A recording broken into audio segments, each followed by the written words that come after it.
الحمد لله نحمده ونستعينه ونستغفره ونعوذ بالله من شرور أنفسنا ومن سيئات أعمالنا ونعوذ بالله من شرور أنفسنا ومن سيئات أعمالنا ونعوذ بالله من شرور أنفسنا ومن سيئات أعمالنا من يهدي الله فلا مضل له ومن يهدي الله فلا مضل له ومن يضلله فلا هادي له ونشهد أن لا إله إلا الله وحده لا شريك له ونشهد أن سيدنا ومولانا محمدا عبده ورسوله وصلى الله تعالى عليه وعلى آله وأصحابه وأزواجه وذرياته ومن تبعهم بإحسان إلى يوم الدين أما بعد فأعوذ بالله من الشيطان الرجيم بسم الله الرحمن الرحيم والليل إذا يغشى والنهار إذا تجلى وما خلق الذكر والأنثى إن سعيكم لشتى فأما من أعطى واتقى وصدق بالحسنى فسنيسره لليسرى وأما من بخل واستغنى وكذب بالحسنى فسنيسره للعسرى وما يغني عنه ماله إذا تردى إن علينا للهدى وإن لنا للآخرة والأولى فأنذرتكم نارا تلظى لا يصلاها إلا الأشقى الذي كذب وتولى وسيجنبها الأتقى الذي يؤتي ماله يتزكى وما لأحد عنده من نعمة تجزى إلا ابتغاء وجه ربه الأعلى ولسوف يرضى. شروع اللہ کے نام سے جو سب پر مہربان ہے، بہت مہربان ہے. قسم ہے رات کی جب وہ چھا جائے اور دن کی جب اس کا اجالا پھیل جائے، اور اس ذات کی جس نے نر اور مادہ کو پیدا کیا کہ حقیقت میں تم لوگوں کی کوششیں الگ الگ قسم کی ہیں. اب جس کسی نے اللہ کے راستے میں مال دیا اور تقوی اختیار کیا اور سب سے اچھی بات کو دل سے مانا تو ہم اس کو آرام کی منزل تک پہنچنے کی تیاری کرا دیں گے. رہا وہ شخص جس نے بخل سے کام لیا اور اللہ سے بے نیازی اختیار کی اور سب سے اچھی بات کو جھٹلایا تو ہم اس کو تکلیف کی منزل تک پہنچنے کی تیاری کرا دیں گے. اور جب ایسا شخص تباہی کے گھڑے میں گرے گا تو اس کا مال اس کے کچھ کام نہیں آئے گا. یہ سچ ہے کہ راستہ بتلا دینا ہمارے ذمے ہے، اور یہ بھی سچ ہے کہ آخرت اور دنیا دونوں ہمارے قبضے میں ہیں. لہذا میں نے تمہیں ایک بھڑکتی ہوئی آگ سے خبردار کر دیا ہے. اس آگ میں کوئی اور نہیں، وہی بدبخت داخل ہوگا جس نے حق کو جھٹلایا اور منہ موڑا. اور اس سے ایسے پرہیزگار شخص کو دور رکھا جائے گا جو اپنا مال پاکیزگی حاصل کرنے کے لیے اللہ کے راستے میں دیتا ہے، حالانکہ اس پر کسی کا کوئی احسان نہیں تھا جس کا بدلہ دیا جاتا. البتہ وہ صرف اپنے اس پروردگار کی خوشنودی چاہتا ہے جس کی شان سب سے اونچی ہے. یقین رکھو ایسا شخص عنقریب خوش ہو جائے گا. گزشتہ بات آئی تھی لا یصلاها الا الاشقى، شقاوت، بدبختی. بات آئی تھی، حضرت شاہ عبدالعزیز صاحب محدث دہلوی علیہ الرحمہ نے نقل کیا ہے کہ شقاوت دنیا کی بھی ہوتی ہے، شقاوت آخرت کی بھی ہوتی ہے۔ دنیا کی شقاوت کے متعلق بات آئی تھی اور یہ بھی آیا تھا کہ گرچہ اسے لوگوں نے شقاوت سمجھا ہے لیکن یہ حقیقی شقاوت نہیں ہے، بدبختی نہیں ہے۔ ہاں، فقر، تنگ دستی کے ساتھ ناشکری ہو، بے صبری ہو، جزا فضا ہو، اور وہ فقر اور وہ تنگ دستی جو اس کو کفر کے تک لے جائے، چاہے کفر عملی ہو یعنی ناشکری، چاہے کفر اعتقادی ہو یعنی حقیقتاً اسلام کو خیر باد کہنا، تو یہ یقیناً شقاوت ہے۔ اور اسی لیے آپ صلی اللہ علیہ وسلم سے منقول بھی ہے، کاد الفقر ان یکون کفرا، ممکن ہے، قریب ہے کہ فقر کفر کا باعث ہو۔ اور اسی لیے آپ صلی اللہ علیہ وسلم کی دعاؤں میں یہ دعا بھی شامل ہے، اللہم انی اعوذ بک من فقر ینسینی، اے اللہ میں آپ کی پناہ پکڑتا ہوں ایسے فقر سے کہ جو مجھے آپ سے غافل کر دے، آپ کو بھلا دے، ایسا فقر نہیں چاہیے۔ یہ تو دنیا کے متعلق بات تھی۔ اخروی شقاوت، جسے جہنم میں جانا پڑے، پھر اس میں مختلف حالات، مختلف لوگوں کے اعتبار سے، اور یہ مختلف حالات ان کے مختلف اعمال کی وجہ سے، گناہ صغیرہ کیا اور اس پر اصرار کیا، اصرار کا مطلب بار بار کرتا جا رہا ہے، توبہ کر لے پھر ہو، توبہ ہو پھر ہو، توبہ ہو پھر ہو، تو اسے اصرار نہیں کہا جاتا۔ خود نبی اکرم صلی اللہ علیہ وسلم سے منقول ہے، ما اصر من استغفر، کہ گناہ ہو جائے اور گناہ ہونے کے بعد استغفار کر لے، توبہ کر لے، تو اسے اصرار کرنے والا نہیں کہا جائے گا، بار بار کرنے والا نہیں کہا جائے گا۔ لیکن گناہ کر رہا ہے اور بغیر توبہ کے اس کو بار بار کر رہا ہے، چاہے صغیرہ ہی صحیح، لیکن صغیرہ کو بار بار کرنے کی وجہ سے وہ کبیرہ بن جاتا ہے، تو اس کی وجہ سے جہنم میں جانا پڑے، کبیرہ کی وجہ سے جہنم میں جانا پڑے، اور اس کی وجہ سے سختیاں جھیلنی پڑیں، برزخ کی سختیاں، موت کے وقت کی سختیاں معمولی چیز نہیں ہے۔ برزخ بمعنی قبر، کتابوں میں ہم پڑھتے ہیں، سنتے ہیں، قبر دبوچے گی اور اس طرح دبوچے گی کہ ایک پسلی دوسری پسلی میں داخل ہو جائے گی، اندھیری ہوگی، وحشتناکی ہوگی، یہ برزخ کا حال۔ پھر اس کے بعد اللہ تعالیٰ اپنے سامنے بلائیں گے میدان محشر میں، اس وقت کی سختیاں اور بڑی سخت سختیاں، سارے لوگوں کے سامنے رسوائی،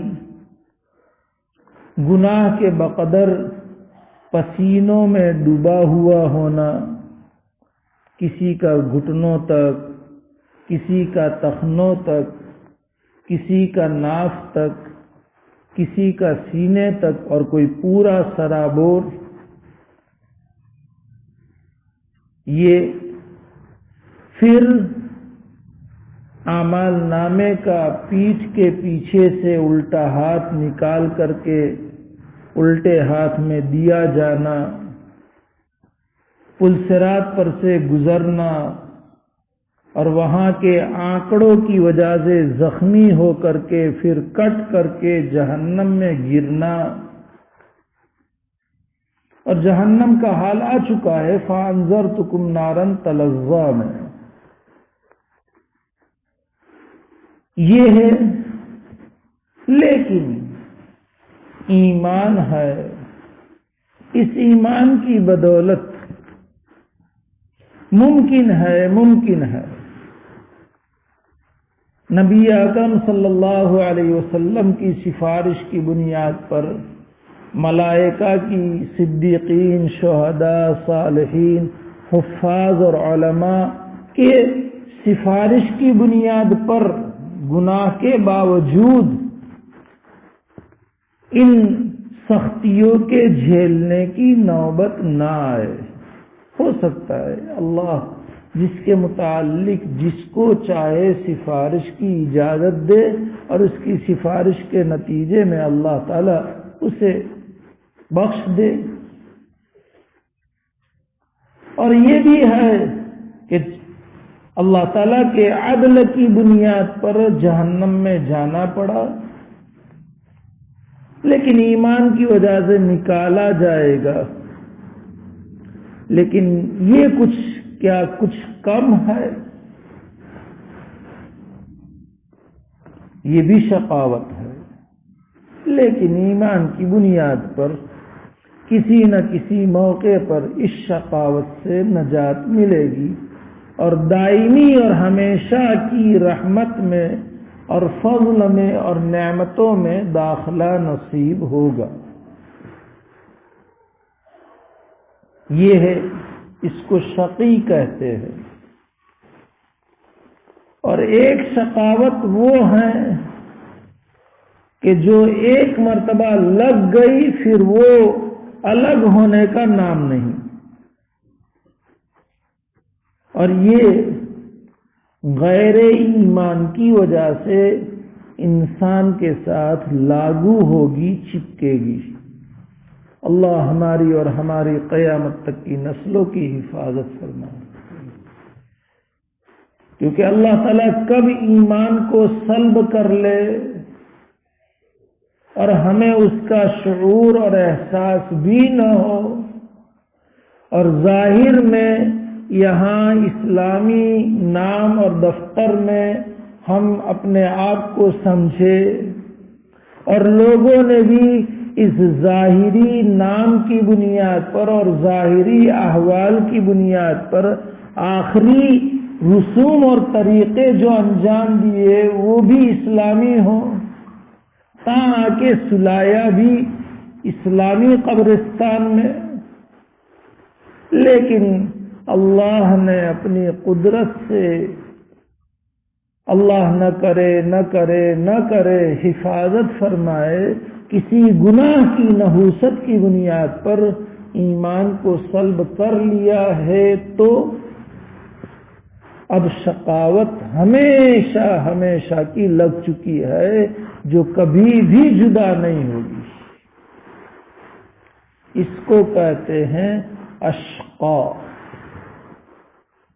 سب سے زیادہ بدبختی والا. اللہ تعالیٰ نے آیت کریمہ میں اسی کا ذکر فرمایا، لا یصلاھا الا الاشقى الذی کذب وتولی، کہ جو سب سے زیادہ بدبخت ہوگا وہی جہنم میں جائے گا. علماء نے لکھا ہے کہ اللہ تعالیٰ کے جو طریقہ اور انداز اللہ نے بیان فرمایا ہے، اس سے پتہ چلتا ہے، اور جو بات آئی کہ کافر ہی، غیر مومن ہی جہنم میں جائے گا، جبکہ روایات، آیات قرآنیہ اور نصوص اس بات پر بین دلالت کرنے والی ہیں کہ مومنین بھی جہنم میں جائیں گے جنہوں نے گناہ کیے ہیں۔ تو اللہ تعالیٰ کے اس انداز سے کہ اشقا ہی جہنم میں جائے گا، ایک جواب حضرت شاہ عبدالعزیز صاحب محدث دہلوی علیہ الرحمہ نے فرمایا کہ جہنم میں بھی چونکہ طبقات ہے، جیسے جنت میں درجات ہیں، جنت الفردوس ہے، جنت عدن ہے، دار السلام ہے، اور اسی طریقے سے جہنم کے بھی طبقات ہیں۔ ان المنافقین فی الدرک الاسفل من النار، منافق سب سے نیچے کے طبقے میں ہوگا۔ تو یہاں پر اللہ تعالیٰ نے جو بیان فرمایا ہے وہ خاص آگ میں، خاص طبقے میں اشقا ہی داخل ہوگا، یعنی کافر ہی، مشرک، کافر، غیر مومن یہی داخل ہوگا، اس طبقے میں مومنین کو داخل نہیں کیا جائے گا۔ اور وہ طبقہ وہ ہوگا، شاہ عبدالعزیز صاحب رحمۃ اللہ علیہ نے لکھا ہے کہ اتنا سخت کہ 200 سال کی مسافت پر کافر ہوگا اور وہاں سے جہنم اس کو لے اچک کر کے اپنے اندر داخل کر دے گی۔ اس کا یہاں پر تذکرہ ہے۔ مومنین کو جنہوں نے گناہ کیے ہیں وہ اللہ کے عدل کی بنیاد پر داخل ہوں گے تو دوسرے طبقے میں ہوں گے، اس طبقے میں داخل نہیں ہوں گے جہاں پر اللہ تعالیٰ نے آیت میں ذکر فرمایا ہے۔ بعض مفسرین نے، جیسا کہ ہمارے حضرت تھانوی نور اللہ مرقدہ نے بیان القرآن میں ارشاد فرمایا ہے کہ جس اشقا کے آیت کریمہ میں ذکر ہے کہ وہی جہنم میں داخل ہوگا، اس سے مراد دخول ابدی، یعنی ہمیشہ ہمیشہ کے لیے جہنم میں جائے گا، وہ اشقا ہی جائے گا، یعنی کافر، مشرک، غیر مسلم وہی جائے گا۔ مومنین جائیں گے تو اس صورت میں یہ ہمیشہ کے لیے نہیں جائیں گے۔ بعض مفسرین نے کہا کہ آیت میں جہنم میں جس زیادہ بدبخت کے داخل ہونے کا تذکرہ ہے وہ للتعذیب، یعنی عذاب کے لیے جائے گا، سزا کے طور پر، رسوائی کے طور پر۔ اور اللہ تعالیٰ مومنین کو جہنم میں داخل کریں گے للتزکیتی والتطہیر، صفائی اور ستھرائی کے لیے، کہ جنت صاف ستھرا مکان ہے، صاف ستھری، نظیف، شفاف، پاکیزہ جگہ ہے، وہاں ایسے لوگ ہی داخل ہو سکتے ہیں جو بالکل پاک صاف ہو۔ لیکن چونکہ ایمان کے باوجود ان سے کچھ نہ کچھ فرو گزاشتے ہوئی ہیں، گناہ ہوئے ہیں، اس کی صفائی اور ستھرائی کے لیے اللہ تعالیٰ داخل فرمائیں گے۔ اور یہ میں کئی مرتبہ آپ کو بتا چکا ہوں مسلم شریف کی روایت سے، اور اس موقع پر بھی ابن کثیر علیہ الرحمٰن اور قرطبی علیہ الرحمٰن نے اسی روایت کا حوالہ دیا ہے کہ اللہ تعالیٰ مومنین کو جہنم میں داخل کریں گے تو موت طاری کر کے داخل کریں گے، یمیتون اماتتن۔ اور یہ بھی میں نے سمجھایا ہے آپ لوگوں کو، اس میں ہمارے حضرت تھانوی علیہ الرحمہ کا ترجمہ مجھے بہت اچھا لگا ہے۔ جہاں مسلم شریف میں یہ روایت ہے وہاں حضرت علامہ شبیر احمد عثمانی نور اللہ مرقدہ نے اس کا ترجمہ کیا ہلکی سی موت طاری کر دیں گے، جبکہ سورہ اعلیٰ میں اللہ تبارک تعالیٰ نے صاف طور پر ذکر کیا ہے یصلی النار الکبریٰ ثم لا يموت فیہا ولا یحییٰ، کہ وہاں موت نام کی کوئی چیز نہیں ہے۔ اس لیے ہمارا حضرت تھانوی علیہ الرحمہ نے جو ترجمہ کیا بے ہوشی طاری کر کے اللہ تعالیٰ جہنم میں داخل کریں گے۔ اور میں نے سمجھایا ہے کہ جیسے ڈاکٹر آپریشن کرتا ہے، بے ہوش کر دیتا ہے، پھر کاٹتا ہے، چیرتا ہے، پورا دل باہر نکال دیتا ہے بائی پاس سرجری میں، لیکن یہ اس کے فائدے کے لیے، تو بے ہوش کر کے اب اس کو اذیت نہیں ہوگی، قینچیاں چلائے گا، چھریے سے کاٹے گا۔ نی ریپلیسمنٹ میں کیا ہوتا ہے؟ باضابطہ کاٹتے ہیں اور چھری سے کاٹتے ہیں، کٹر سے کاٹتے ہیں۔ جو نی ریپلیسمنٹ ہوتا ہے، جنہوں نے کروایا شاید ان کو اس وقت اس کا احساس نہ ہو، لیکن باضابطہ کٹر سے کاٹتے ہیں یہ اتنا حصہ، اور پھر اس کو الگ کر کے پھر جو ان کا سٹو ہوتا ہے، جو مشینری ہوتی ہے، اس کو جوڑتے ہیں، باضابطہ کاٹتے ہیں۔ لیکن چونکہ بے ہوش ہے اس لیے اس کا احساس نہیں ہے، اور ہوش میں آتا ہے تو فوراً انجیکشن ٹھوکتے رہتے ہیں تاکہ درد کا احساس نہ ہو۔ تو اللہ تعالیٰ جہنم میں داخل کریں گے گنہگار مومنین کو، بے ہوشی طاری کر کے داخل فرمائیں گے تاکہ تزکیہ ہو جائے، صفائی ہو جائے، اور صفائی کے بعد پھر اللہ تعالیٰ ان کو داخل کر دیں گے جنت میں۔ اور بیہقی وقت قاضی ثناء اللہ صاحب پانی پتی علیہ الرحمٰن نے اس کا ایک اور جواب دیا کہ اوپر اشقا ہے، نیچے اور آگے ابھی آ رہا ہے اتقا ہے، لا یصلاھا الا الاشقا الذی کذب وتولی، کہ اشقا کو اس میں داخل کیا جائے گا، وسیجنبها الاتقا، اور اتقا کو اس سے بچایا جائے گا۔ قاضی صاحب رحمۃ اللہ علیہ نے لکھا ہے، ثناء اللہ صاحب پانی پتی علیہ الرحمٰن نے، کہ اشقا اور اتقا سے مراد نبی اکرم صلی اللہ علیہ وسلم کے زمانے کے لوگ، اور مراد اشقا سے جو آپ پر ایمان نہیں لائے، اور مراد اتقا سے جنہوں نے ایمان کی حالت میں نبی اکرم صلی اللہ علیہ وسلم کو دیکھا ہو اور ایمان ہی کی حالت میں ان کی وفات ہوئی۔ مراد صحابہ کرام رضوان اللہ علیہم اجمعین کو جہنم میں نہیں داخل کیا جائے گا، اور کافر اور مشرکین کو جہنم میں داخل کیا جائے گا، یہ مراد ہے۔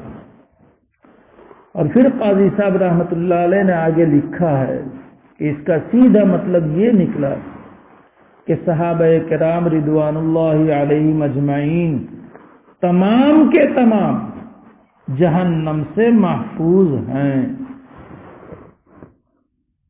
اور یہ تو ہم اہل السنہ والجماعت کا یہ عقیدہ ہے، الصحابۃ کلہم عدول، تمام صحابہ عادل ہیں، اور تمام صحابہ محفوظ ہیں، انبیاء علیہ السلام معصوم ہیں، قبل النبوت بھی ان سے گناہ نہیں ہوئے، بعد النبوت بھی گناہ سے معصوم، صغیرہ کبیرہ۔ لیکن صحابہ کرام رضوان اللہ علیہ مجمعین کے بارے میں کہ وہ گناہوں سے محفوظ ہیں، اگر کبھی ہو بھی گئے کسی بنیاد پر، یا تو شریعت کی تکمیل کے لیے اللہ نے خود ان سے ایسے کام کروائے، مثلا کسی صحابی سے چوری کا صدور ہوا لیکن شریعت کی تکمیل کے لیے کہ بھئی ہاتھ کاٹنے کی سزا کیسے، تو آپ علیہ الصلوۃ والسلام نے ان سے چوری کے صدور کے بعد ہاتھ کٹوایا اور شریعت کی تکمیل ہوئی۔ کسی صحابی سے شراب پینے کا صدور ہوا تو ان کے اوپر سزا نافذ کی گئی، 80 کوڑے مارے گئے کہ بھئی شریعت کی تکمیل ہوئی۔ کسی سے دوسرے طرح کے گناہ ہوئے، جیسے گزشتہ میں نے کہا تھا مائد اسلمی رضی اللہ تعالی عنہ سے، امرأ غامدیہ رضی اللہ تعالی عنہا سے ان کے اوپر پتھر مار کر کے ختم کر دیا گیا. لیکن جیسے گزشتہ بھی بتایا تھا کہ آپ صلی اللہ علیہ وسلم نے ان کے توبہ کے بارے میں کہ یہ مائد اسلمی کے بارے میں فرمایا آپ صلی اللہ علیہ وسلم نے کہ یہ جنت کی نہر میں غوطہ لگا رہے ہیں. اور امرأ غامدیہ رضی اللہ تعالی عنہا کے بارے میں آپ صلی اللہ علیہ وسلم نے فرمایا کہ انہوں نے ایسی توبہ کی کہ اگر سارے مدینہ والوں پر ان کی توبہ تقسیم کی جائے تو سب کی معافی ہو جائے. اور ایک روایت میں ہے کہ ظلمن ٹیکس وصول کرنے والے کی بھی مغفرت ہو جائے، انہوں نے ایسی توبہ کی. تو یا تو شریعت کی تکمیل کے لیے ان سے کوئی ایسی بات ہوئی تو بھی ان کا احسان ہے ہم پر کہ شریعت کی تکمیل ان سے اللہ تعالیٰ نے کروائی اور ہمارے لیے یہ اسوہ اور نمونہ بنے ہیں. یا بشریت کی بنیاد پر، نفسانیت کی بنیاد پر، شیطنت کی بنیاد پر ان سے کوئی بات ایسی صادر ہوئی، اللہ نے فوراً توبہ کی توفیق دی ہے، انہوں نے توبہ کی ہے اور اللہ نے معافی کا اعلان فرما دیا ہے. اس لیے کہ صحابہ کرام رضوان اللہ علیہ مجمعین کے بارے میں قرآن کی قطعیت سے اللہ کی رضامندی ثابت ہے. رضی اللہ عنہم ورضوا عنہ. تو یہ اس لیے صحابہ کرام رضوان اللہ علیہ مجمعین کے کسی بھی کام کو دیکھ کر کے سوء ظن، بدظنی، بہت سارے لوگ اسی بنیاد پر گمراہ بھی ہوئے. مودودی صاحب کی گمراہی کا بین طریقہ یہی ہے کہ انہوں نے صحابہ کرام کے گناہوں کو اچھالا ہے اور صحابہ کرام کو محفوظ نہیں مانا ہے. اور آج بھی کچھ لوگ صحابہ کرام کو محفوظ نہیں مانتے، لیکن اہل السنہ والجماعہ کا یہ متفقہ عقیدہ ہے. اور قرآن کی آیات حضرت قاضی ثناء اللہ صاحب پانی پتی علیہ الرحمٰن نے صاف طور پر نقل کیا ہے، وَكُلًّا وَعَدَ اللَّهُ الْحُسْنَى. تمام کے لیے اللہ تعالیٰ نے حسنہ کا وعدہ فرمایا ہے. صحابہ کرام اس کے مصداق اولین ہیں. اور حسنہ سے مراد جنت. اور قرآن میں دوسری جگہ پر اللہ تبارک تعالیٰ نے فرمایا ان الذین سبقت لهم منا الحسنى اولئک عنها مبعدون لا يسمعون حسیسها. کہ جن کے لیے ہماری طرف سے حسنہ کا فیصلہ پہلے سے ہو چکا ہے، جنت کا فیصلہ پہلے سے ہو چکا ہے، ان لوگوں کو جہنم سے بہت ہی دور رکھا جائے گا. اور اتنا دور رکھا جائے گا کہ یہ لوگ جنت کی ہلکی سی آہٹ کو بھی نہیں سن سکیں گے. لا يسمعون حسیسا. یہ اور مزید یہ صحابہ کرام رضوان اللہ علیہ مجمعین کے اعمال میں سب سے اونچا عمل جو ان کی ساری جو بھی ان سے ہوئی ہے کچھ فر و گزاشتے ان کی تلافی کے لیے، ان کی معافی کے لیے جو کافی ہے وہ نبی اکرم صلی اللہ علیہ وسلم کی بابرکت صحبت. اسی لیے ان کو صحابی کہا گیا. اور صحابی کا اب یہ جو وصف ہے وہ کسی کو بھی حاصل نہیں ہو سکتا. کسی نے عمر بن عبدالعزیز رحمۃ اللہ علیہ سے پوچھا کہ حضرت معاویہ افضل یا ہے کہ آپ افضل؟ عمر بن عبدالعزیز رحمۃ اللہ علیہ نے فرمایا کہ حضرت معاویہ رضی اللہ تعالی عنہ نے جس سواری پر سوار ہو کر آپ صلی اللہ علیہ وسلم کے ساتھ غزوے میں شرکت فرمائی ہے، اس سواری کے ناک میں جو غبار گیا ہے اس کے برابر بھی میں نہیں ہوں۔ صحابہ کا وہ مقام ہے کہ جنہوں نے صرف ایک مرتبہ ایمان کی حالت میں آپ صلی اللہ علیہ وسلم کی صحبت اختیار کر لی اور اسی پر انتقال ہوا، وہ اتقیاء، راس الاتقیاء، اقطاب اور ابدال ان سب سے بھی افضل ہے، کوئی ان کے مقام تک نہیں پہنچ سکتا۔ جبکہ صلحائے امت کے ساتھ بیٹھنے والوں کے بارے میں، ذکر کرنے والوں کے ساتھ بیٹھنے والوں کے بارے میں صحیح روایت میں یہ صاف طور پر ثابت ہے کہ یہ وہ لوگ ہیں کہ لا یشقى جلیسہم، ان کا ہمنشی بدبخت نہیں بنایا جاتا ہے، اور ان کے ساتھ انس رکھنے والا یہ محروم نہیں رہتا ہے۔ جب امت کے عام صلحاء اور عام ذاکرین کے ساتھ بیٹھنے والے کو، چاہے وہ اپنے کسی اور غرض سے آیا ہو، لیکن بیٹھنے والا محروم نہیں رہتا، تو نبی اکرم صلی اللہ علیہ وسلم کی صحبت اختیار کرنے والا کیسے محروم ہو سکتا ہے؟ اور کیسے وہ جہنمی اور کیسے شقاوت کا لیبل ہم اس کے اوپر لگا سکتے ہیں؟ چپدی کا شوربہ، ہماری کیا حیثیت ہے؟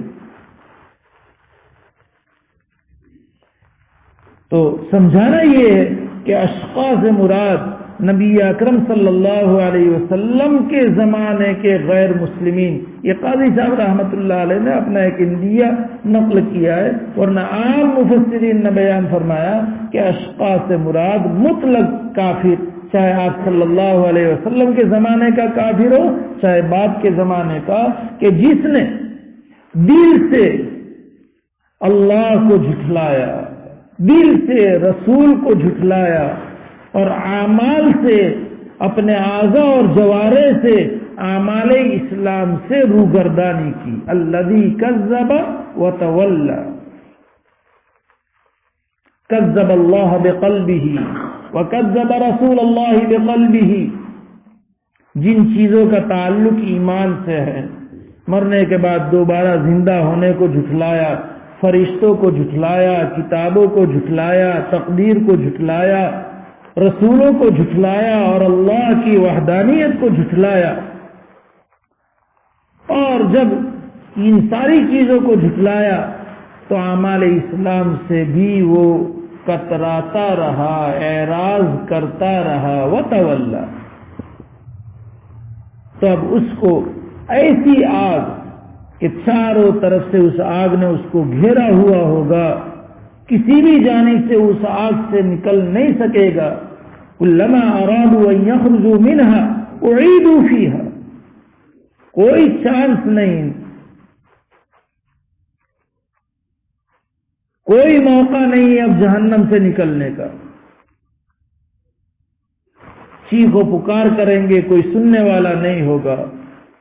برسوں کے بعد، ہزاروں برسوں کے بعد سنوائی ہوگی تو بھی کھانے اور پینے کا وہ عالم ہوگا جو پہلے گزر چکا ہے۔ تو یہ ہے، اور چونکہ جیسے کہ معلوم ہوا کہ چونکہ آیت کا نزول امیہ ابن خلف کے بارے میں ہوا، تو اس کا پہلا مصداق اور اس کے علاوہ اس کے طریق پر چلنے والے جو بھی ہیں، یعنی کفر، شرک اختیار کرنے والے، دشمنی اور عداوت رکھنے والے اسلام اور مسلمانوں سے، اور اللہ کی توحید کا انکار کرنے والے اور شرک کا اقرار کرنے والے، یہ سب کے سب اس کے مصداقات بنتے جائیں گے اور اس آیت کے وہ مستحق بنتے جائیں گے۔ لا يصلاها الا الاشقى الذي كذب وتولى۔ اسی وجہ سے بخاری اور مسلم میں حضرت ابو ہریرہ رضی اللہ تعالیٰ عنہ کی روایت ہے، نبی اکرم صلی اللہ علیہ وسلم نے ارشاد فرمایا، کل امتی تدخل الجنت یوم القیامہ الا من ابا۔ آپ صلی اللہ علیہ وسلم نے ارشاد فرمایا، میرے سارے امتی کل قیامت کے دن جنت میں داخل ہوں گے، لیکن وہ لوگ جنہوں نے انکار کیا۔ قیل من یأبی یا رسول اللہ، اے اللہ کے رسول صلی اللہ علیہ وسلم، انکار کرنے والوں سے کون مراد ہے؟ آپ صلی اللہ علیہ وسلم نے ارشاد فرمایا، من اطاعنی دخل الجنہ ومن عصانی فقد ابا۔ جس نے میری مان لی وہ جنت میں داخل ہوگا، اور جس نے میری نہ مانی اس نے ابا، وہ ابا کا مستحق بنا، گویا کہ اس نے انکار کیا۔ اللہ ہماری قیامت تک کی نسلوں کی امت کی حفاظت فرمائے۔ ہم سوچے کہ آسانی ہماری زندگیوں میں کتنا طور پر پایا جاتا ہے۔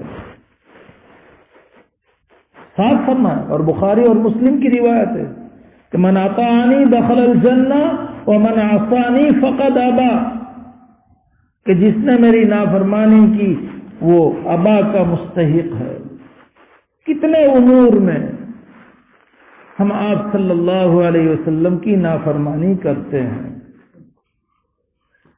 اللہ حفاظت فرمائے۔ اور حضرت ابو ہریرہ رضی اللہ تعالیٰ عنہ کی دوسری روایت ہے جس کو ابن ماجہ نے نقل کیا ہے، نبی اکرم صلی اللہ علیہ وسلم نے ارشاد فرمایا، لا يدخل النار الا شقی۔ آپ صلی اللہ علیہ وسلم نے فرمایا جہنم میں شقی ہی جائے گا۔ اشقائن، وہی جہنم میں شقی ہی جائے گا۔ دریافت کیا گیا، من الشقی یا رسول اللہ، اے اللہ کے رسول صلی اللہ علیہ وسلم، شقی کون ہے؟ سوچنے کی چیز ہے۔ آگے جو آپ نے ارشاد فرمایا، من لم یعمل للہ بطاعۃ ولم یترک لہ معصیۃ، من لم یعمل للہ بطاعۃ، جس نے اللہ کے لیے کوئی بھی اطاعت نہ کی ہو اور جس نے اللہ کے لیے گناہ نہ چھوڑا ہو، جس میں ریاکار صاف طور پر کہ اطاعت اللہ کے لیے نہیں کر رہا ہے، غیر اللہ کے لیے کر رہا ہے، گناہ اللہ کے خوف کی بنیاد پر نہیں چھوڑ رہا ہے، لوگوں کے خوف کی وجہ سے، لوگوں کی طرف سے ذلت اور عار کے ڈر کی بنیاد پر، اس لیے جلوت میں تو گناہ چھوڑ رہا ہے لیکن خلوت میں گناہوں کے اندر ڈوبا ہوا ہے۔ صاف طور پر یہ روایت، اور اس آیت کے تحت میں ان دونوں روایتوں کو مفسرین نے نقل کیا ہے، من لم یعمل للہ بطاعۃ ولم یترک لہ معصیۃ۔ اللہ حفاظت فرمائے، امت کو صحیح سمجھ دے، اخلاص کے ساتھ اعمال کرنے کی اور اللہ ہی کی نسبت پر گناہوں کے چھوڑنے کی اللہ ہمیں توفیق دے، آسان فرمائے، مدد فرمائے۔ آگے آیت میں ہے وَسَيُجَنَّبُهَا الْأَتْقَى، اس جہنم سے یقیناً دور رکھا جائے گا اتقا کو۔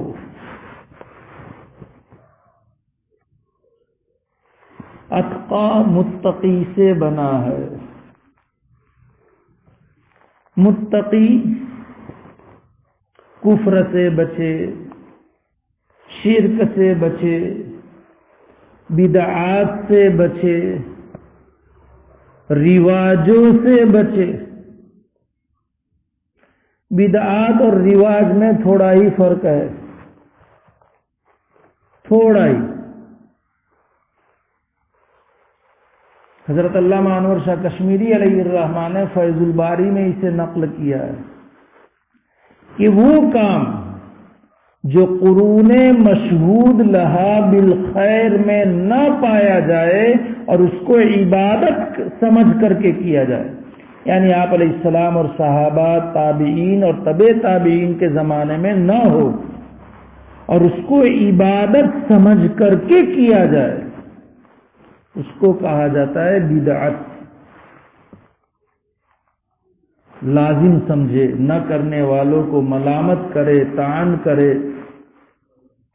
یہ ہے بدعت. اور وہ کام جو قرون مشہود لہا بالخیر، یعنی وہی آپ علیہ السلام اور صحابہ کے زمانے میں، تابعین اور تبع تابعین کے زمانے میں نہ ہو اور اس کو ایسا لازم کر کے کیا جائے اور عبادت سمجھ کر کے نہ کیا جائے بلکہ لزومی طور پر کیا جائے، یہ ہے رواج. غمیوں کے مواقع میں اور خوشیوں کے مواقع میں بہت ساری چیزیں ہم لوگ کرتے ہیں اور کرنے کو ضروری سمجھتے ہیں اور نہ کرنے والے کو نشانہ ملامت بناتے ہیں، گرچہ اس کو عبادت سمجھ کر کے نہیں کرتے. اب ہم سب سمجھ سکتے ہیں اپنے معاشرے کے اعتبار سے کہ غمی میں کس چیز کو ہم لازم سمجھتے ہیں جبکہ وہ نہیں ہے، خوشیوں میں ہم کس چیز کو لازم سمجھتے ہیں جبکہ وہ نہیں ہے. تو اس کو تو گننا پڑے بارات میں لے جانے کے لیے، اس کو تو گننا پڑے بارات میں لے جانے کے لیے، نہ ہو تو منہ چڑھ جائے گا، نہ منہ آکا ہو جائے گا.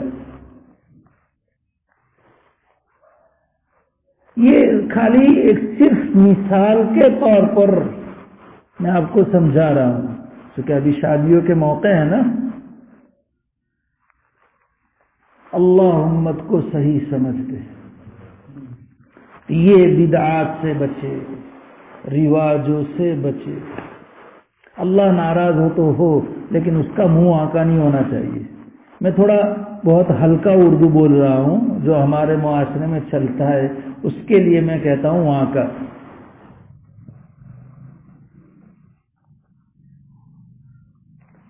کہ بعد میں توبہ کر لیں گے، اللہ کو تو منا لیں گے، تو بعد میں وہ منا نہیں سکتے. حضرت شیخ نے لکھا ہے نا کہ اگر اللہ کے راضی کرنے کے لیے کام کیا اور مخلوق ناراض ہوئی تو اللہ اس کو راضی کر دیں گے، دلوں کے مالک وہ ہیں. لیکن اگر مخلوق کو راضی کرنے کے لیے اللہ کو ناراض کیا، اللہ اسی مخلوق کو تم پر تھوپ دے گی، مسلط کر دے گی، اور پھر وہی قطع رحمی کے باعث بنتے ہیں. کیا کھلایا؟ کچھ بھی نہیں، کوئی لینے کا نہیں تھا، مزہ. وہی مسلط ہوتے ہیں. لیکن ہم لوگ سمجھ نہیں رہے، پڑھتے ہیں، جانتے ہیں، لیکن کیا کرے مفتی صاحب، سماج میں ہے، سماج کا ڈر ہے، اللہ کا ڈر نہیں. یہ متقی بتا رہا ہوں کہ جو بدعات سے بچے، صغائر سے بچے، کبائر سے بچے. اگر کسی بنیاد پر کوئی گناہ ہو جائے، نفس لگا ہوا ہے، شیطان کی پوری طاقت ہے اور زبردست طاقت. انہ یراکم ہوا وقبیلہ من حیث لا ترونہم. اسی لیے تو دعا ہے نا، اللہم انی اعوذ بک من ابلیس و جنودہ. کیا شاندار دعا ہے آپ علیہ السلام کی. کب پڑھنی ہے؟ مسجد کے دروازے سے نکلے تب یہ پڑھنی ہے. چونکہ جب ایک نمازی، ایک اللہ کی گھر میں اللہ کی عبادت کرنے والا مسجد سے نکلتا ہے، شیطان اپنے ذریت کو، اپنے ساتھیوں کو بلاتا ہے کہ کریم مال آیا ہے، کریم مال لوٹ آیا ہے، اٹھا لو. کہتے ہیں نا ہم لوگ، حراجی ہوتی ہے اور بہت بڑھیا مال ہوتا ہے کہ سیٹ ٹوٹی ہے کنڈلا بندر پر اور ٹاپ، اس لیے چلو گاڑیاں بھر کر کے اٹھانے کے لیے. یہ روایت میں ہے، یہ میں سمجھانے کے لیے مثال یہ دے رہا ہوں. شیطان اپنے اعوان اور انصار کو بلاتا ہے، چونکہ مسجد میں اللہ سے تعلق اس کا ہوا، اللہ سے لو لگی ہے، اس نے اپنے گناہوں کو دھلوا لیا ہے، بالکل پیور مال ہے، اس کو اٹھاؤ یہاں سے۔ اور آتے ہیں وہ لوگ، لیکن جیسے ہی بندہ مسجد سے نکل کر کے دعا پڑھتا ہے اللہم انی اعوذ بک من ابلیس و جنودی، سارے چھٹ جاتے ہیں۔ شیطان سے بچنے کی یہ دعا ہے۔ قربان جائیے اس شفیق آقا پر کہ جس نے اتنی بڑی طاقت سے اتنے چھوٹے سے جملے سے نمٹنے کا طریقہ بتایا۔ امام جزری علیہ الرحمہ کی الحسن الحسین میں نے کئی مرتبہ بتایا ہے یہ، لیکن وذکر فإن الذکری تنفع المؤمنین، تذکیر یاد دہانی۔ اور امام جزری رحمت اللہ علیہ کی الحسن الحسین معتبر کتاب، وہاں انہوں نے ایک روایت جو صبح کو 10 مرتبہ اعوذ باللہ من الشیطان الرجیم پڑھ لیتا ہے، پورے دن اللہ ایک فرشتہ اس کے لیے مقرر کرتے جو شیطان سے اس کی حفاظت کرتا ہے۔ کتنا سستا سودا! اور یہ کون بتا سکتا ہے؟ جس کے پاس صحیح علم ہو، جس کے پاس صحیح طاقت ہو، اور جس کے اپنے لوگوں کے ساتھ شفقت، پیار اور محبت ہو، وہی بتا سکتا ہے۔ 10 مرتبہ پڑھنے سے میں سمجھتا ہوں 15 سیکنڈ، اور بہت اطمینان سے پڑھے 20 سیکنڈ۔ 20 سیکنڈ میں 24 گھنٹے شیطان سے حفاظت کے لیے کون سی طاقت؟ ملکوتی طاقت، کہ شیطان اپنے پورے لشکر کو بھی لے آئے نا تو فرشتے کا مقابلہ نہیں کر سکتا ہے۔ تو یہ کہ اگر نفسانیت کی بنیاد پر، شیطنت کی بنیاد پر، گندے ساتھیوں کی بنیاد پر کبھی گناہ ہو جائے، فوراً نادم ہو کر کے توبہ کر لے، فوراً نادم ہو کر کے توبہ کر لے۔ وضو کے بعد کی دعا میں یہ بھی تو ہے اللہم اجعلنی من التوابین واجعلنی من المتطہرین۔ آپ علیہ السلام کے الفاظ میں عجیب تاثیر ہے۔ میں کمزور ہوں، گناہوں کا صدور اے اللہ مجھ سے بار بار ہوگا، اس لیے مجھے اے اللہ کثرت سے توبہ مانگنے والا بنا، تاکہ اعضائے وضو سے جو ظاہری پاکی حاصل ہوئی، اس توبہ کے ذریعے سے باطنی پاکی بھی حاصل ہو جائے۔ وَجَعَلْنِي مِنَ الْمُتَطَهِّرِينَ، مجھے کمال درجے کی پاکی حاصل کرنے والا بنا۔ میرے بس میں تھا، میں نے تیرے ارشاد کے مطابق 4 فرض، دیگر سنتیں، دیگر مستحبات کے ساتھ مکروہ سے بچتے ہوئے ظاہری طہارت حاصل کی۔ اے اللہ باطن بھی میرا چوکھا ہو جائے، صاف ہو جائے، شفاف ہو جائے۔ من المتطہرین، باطنی طہارت بھی تو مجھے عطا فرما جیسے تو نے ظاہری طہارت عطا فرمائی۔ آپ صلی اللہ علیہ وسلم کی دعا میں اللہم اجعلنی من الذین اذا احسنوا استبشروا واذا اساءوا استغفروا، یہ دعا مانگیں گے اور قبول ہو جائے گی۔ اگر کبھی گناہ ہوا فوراً اللہ کی طرف سے توبہ کی توفیق ہوگی، اور اللہ جب توبہ کی توفیق دیں گے وہ توبہ قبول بھی ہوگی۔ توفیق کیوں دیتا ہے؟ وہ قبول کرنے کے لیے ہی تو دیتا ہے نا، کہ آفس میں آئیو، اپنے آفس میں بیٹھ کر بات کر لیں گے۔ تو کیوں آفس میں بلایا؟ کام کرنا ہے تبھی تو آفس میں بلایا ہے نا۔ کام نہ کرنا ہوتا تو وقت نہیں ہے، نہیں ہوگا پہلے سے ہی، لیکن اپنے یہاں بلاتا ہے۔ جب دیکھ دنیا کا افسر اپنے یہاں بلاتا ہے تو امیدیں بنتی ہیں، تو اللہ کے گھر میں اللہ توبہ کی توفیق دے۔ توبہ کی توفیق یہ قبولیت توبہ کی پہلی سیڑھی ہے اور پہلا زینہ ہے۔ اے اللہ مجھے ان لوگوں میں سے بنا کہ جن سے کوئی اچھائی ہو، آپ کی توفیق سے اچھا کام کرے تو خوشی ہو کہ اللہ آپ نے توفیق دی، آپ کی توفیق سے یہ کام ہوا۔ اللہ کی نعمتوں پر خوشی کا اظہار یہ بھی مطلوب ہے، محمود ہے۔ فَبِذَلِكَ فَلْيَفْرَحُوا هُوَ خَيْرٌ مِّمَّا يَجْمَعُونَ۔ قرآن کی دولت پر، اس قرآن کی دولت پر ان کو خوش ہونا چاہیے، اور یہ قرآن کی دولت یہ بہتر ہے ان چیزوں سے جس کو یہ لوگ دنیا کے ساز و سامان کو جمع کرتے ہیں۔ تو قرآن نے حکم دیا اللہ کی نعمت پر خوش ہونے کا،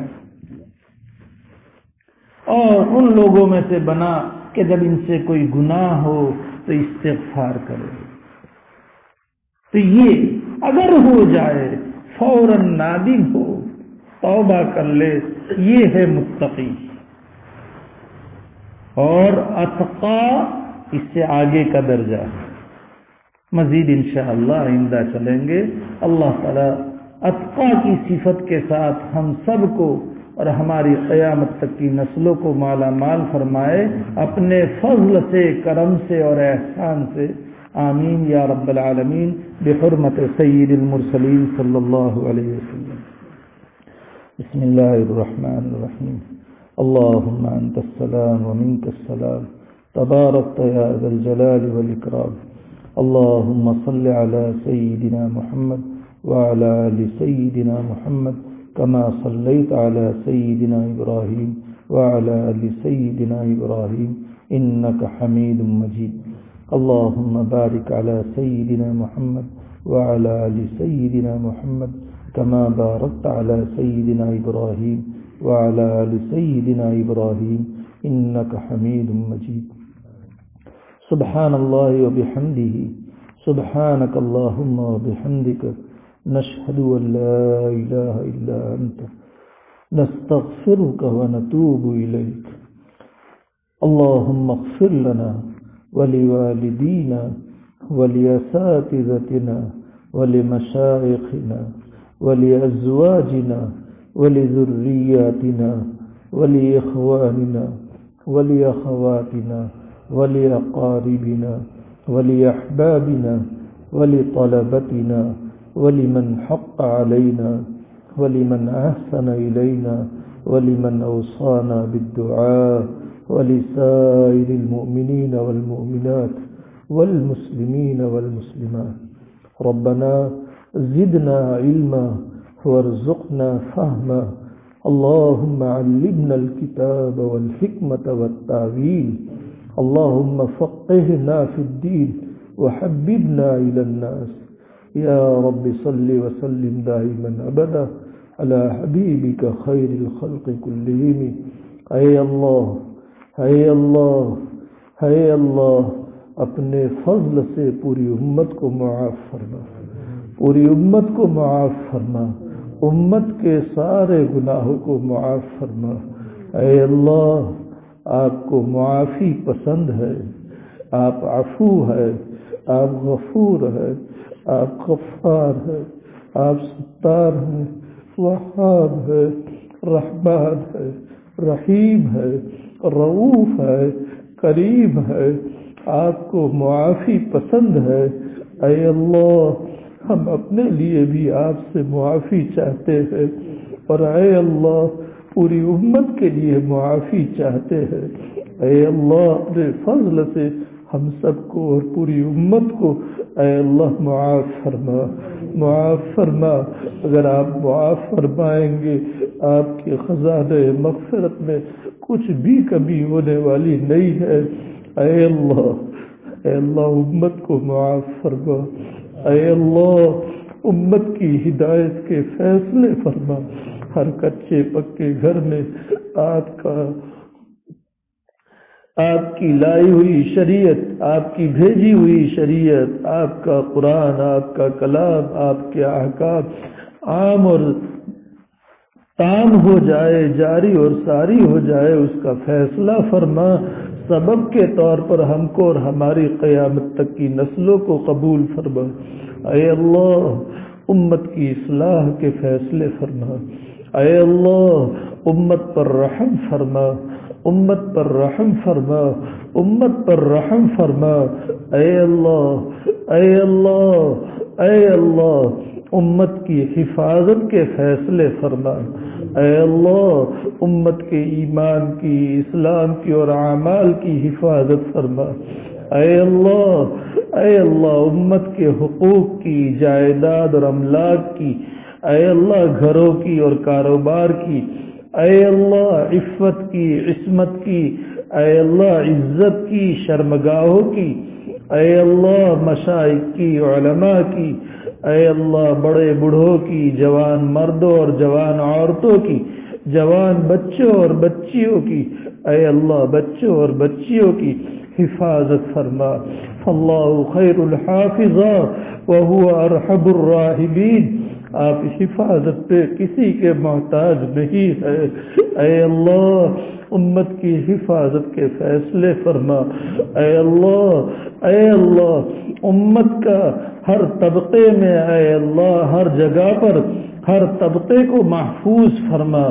اے اللہ امت کا ایمانی تشخص محفوظ فرما۔ اے اللہ امت کا اخلاقی تشخص محفوظ فرما۔